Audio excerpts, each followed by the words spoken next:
Dans la première vidéo, nous avons donc vu les règles de manière théorique concernant le stall et le departed flight, et nous avons placé l'avion en décrochage, donc en stall.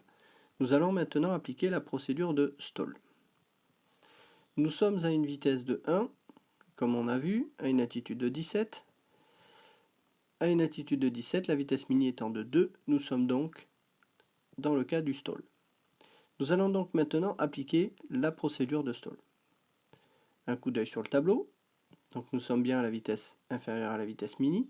Nous allons lancer un dé pour savoir si on passe en stall ou en departed flight. Dans le jeu, le lancement dé se fait avec cette touche-là, D10. Donc si nous lançons, nous avons le chiffre ici 9. Nous sommes donc, avec un chiffre supérieur à 5, nous sommes donc en stall.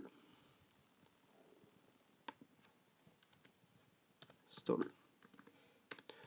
Nous allons régler la puissance, nous allons la laisser en puissance norme, ça n'a pas d'impact.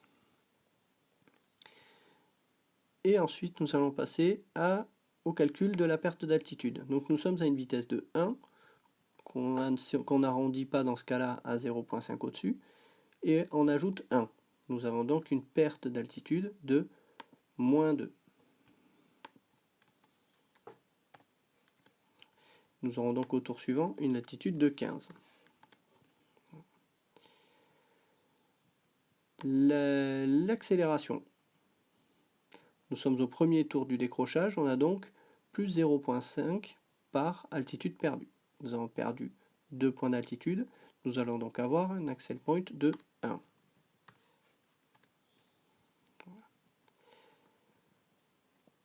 Donc 1 point d'accélération, 0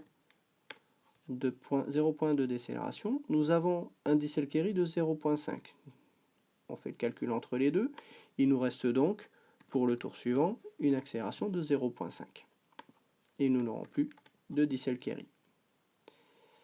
La vitesse, pas de changement de vitesse, donc 0. On commencera donc le tour suivant à 1.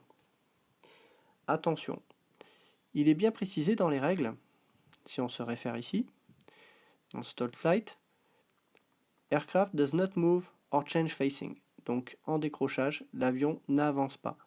Donc il ne faut pas commettre l'erreur, parce qu'on a un point de vitesse, d'avancer d'un point. Non, l'avion est en décrochage, il reste là où il est et il ne change pas de direction. Nous allons donc commencer le tour suivant. Donc là, cette fois, nous allons repartir en norme pour la puissance. Et nous allons rester en stall. Cependant, quand on applique cette procédure-là, il faut quand même relancer un dé. Puisqu'on revient ici, il faut relancer un dé, savoir si ce tour-là, on ne va pas partir en vrille. Ou si on reste en décrochage. Donc on relance un dé. Nous avons un chiffre 2, donc si on suit la règle, on devrait être dans ce cas-là, on devrait partir en departed flight. Pour l'exercice ici, nous allons continuer en stall. Nous verrons le departed flight plus tard. Donc on considère qu'on a eu un chiffre supérieur à 5, on continue sur le stall, on va déjà calculer la perte d'altitude, donc la vitesse que l'on a de départ, arrondi 0,5 au-dessus, et plus 1. Donc on a toujours notre vitesse de départ 1, auquel on ajoute 1. On a donc là encore une perte d'altitude de 2. Nous aurons donc au tour suivant une altitude de 13. L'accélération. Cette fois nous sommes au tour suivant, donc nous allons appliquer non pas 0,5 d'accélération, mais 1. 1 point par altitude perdue. Nous avons perdu 2 points d'altitude, nous allons donc avoir une accélération de 2. Pas de point de décélération. Nous avons donc 2,5 d'accélération au total, si on fait le calcul entre les accel points et les decel points. Nous allons donc avoir au tour suivant 0,5 en accel carry et 2 points que l'on convertit en accélération d'altitude. Donc plus 0,5. Nous aurons donc au tour suivant une vitesse de 1,5.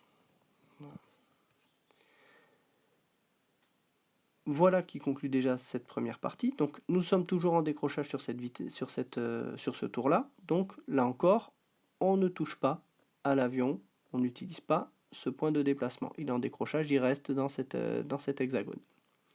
Voilà. Le tour suivant. Nous avons la vitesse à une altitude de 13, nous sommes dans la bande ML, la vitesse minimale est de 1.5. La vitesse a donc suffisamment accéléré pour être à nouveau égale à cette vitesse. Pour le tour suivant, il y a néanmoins une contrainte. On ne pourra effectuer que un palier ou une descente. On ne pourra pas se mettre en montée directement. Il faut que l'avion reprenne un peu de vitesse. Donc soit on se met en palier, auquel cas on va accélérer moins vite, soit on se met en descente si on veut prendre de la vitesse et s'éloigner de cette vitesse de décrochage. Donc dans le cas là, on va se mettre en palier tranquillement. Donc on va appliquer une puissance de norme, on ne va pas toucher à la puissance. On va se mettre en level. En norme, l'accélération est de 0. On réfère toujours à la data chart, 0. Nous n'avons pas de décélération, la vitesse étant inférieure à la vitesse de croisière. On a toujours ce paramètre-là qu'il faut prendre en compte.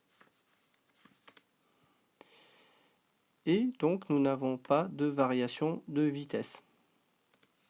Variation de vitesse 0, mais on a un axel carry de 0.5 que l'on va conserver. Nous sommes en palier, pas de changement d'altitude. Nous allons donc avoir le tour suivant.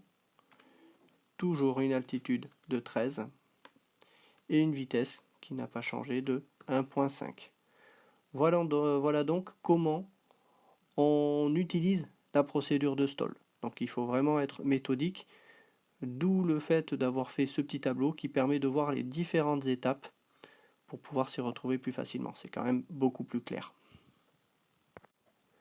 Petite astuce au passage, tout l'exercice nous l'avons effectué en norme au niveau de la puissance qui nous donnait une accélération de 0. Ce qui fait que ça a retardé en fait la récupération du décrochage.